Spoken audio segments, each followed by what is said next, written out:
আলহামদুলিল্লাহ, আলহামদুলিল্লাহ। মহান আল্লাহ তাআলার দরবারে লাখো কোটি শুকরিয়া, কেননা যে রহমতের ৭টা দিন আমাদের মাঝ থেকে চলে বিদায় নিচ্ছে। আর ২-৩ ঘন্টা মনে হয় আছে।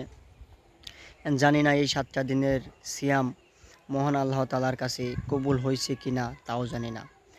আল্লাহ তাআলার কোটি কোটি শুকরিয়া জানাই যে এই ৭টা দিন আমাদের মাঝ থেকে চলে গেল। আগামী শোন পাবো কি না জানি না। আমাদের সগীরা ছোটোখাটো গুনাহ আল্লাহ তাআলা মাফ করেছে কিনা, তাও জানি না।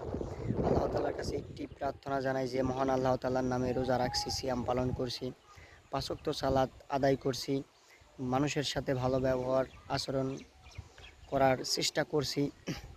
জানি না আল্লাহ তাআলা আমাদের দোয়া কবুল করছে কিনা, কেননা যে এই সিয়ামের উপহার আল্লাহ তাআলা নিজ হাতে দিবে।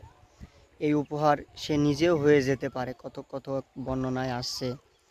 আল্লাহ তাআলার কাছে লাখ লাখ কোটি কোটি শুকরিয়া, কেননা যে মহান আল্লাহ তাআলার নামে রোজা রাখছি, সিয়াম পালন করতেছি, তার নির্দেশ মতন চলতে পারতেছি, এটাই শুক্র। আলহামদুলিল্লাহ। আল্লাহ তাআলা যা করে ভালোর জন্যই করে। আল্লাহ তাআলা এই নিষ্ঠুর পৃথিবীতে কোনো বান্দার হক মেরে দেবে না, সবারই হক দিবে মহান রব্বুল আলামিন।